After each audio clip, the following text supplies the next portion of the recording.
আজকে আবার বেরিয়ে পড়লাম একটা কাজের উদ্দেশ্যে। গন্তব্য হচ্ছে বালুরঘাট। সকাল 6টায় স্টেট বাস উঠেছি, আর আমি বসে পড়লাম বাসের একদম পেছনে, জানলার ধারে। কখন ফিরবো জানি না, তবে আজকের দিনটা কেমন যায় সেটাই দেখার। চলো দেখা যাক আজকে এই যাত্রায় কী কী হয়। Let's go.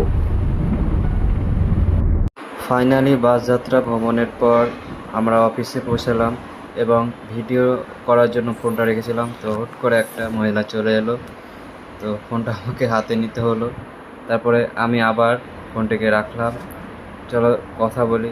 আমি এখানে একজনের সঙ্গে দেখা করতে এসে তিনি আমাকে বসতে বলেছেন। তার সঙ্গে দেখা হলে আমি আবার বেরিয়ে পড়ব। তো আমরা পৌঁছে গেছি ট্রেনে করে, এবার বাড়ি যাব। প্রায় শেষের দিকে চলে এসেছি, বাড়ির কাছাকাছি। তো দেখতে পাচ্ছ আমরা পৌঁছে গেছি, পরের স্টেশনে আমরা নামবো। দেখা যাবে পরের নেক্সট ভিডিও। আজকের মতো।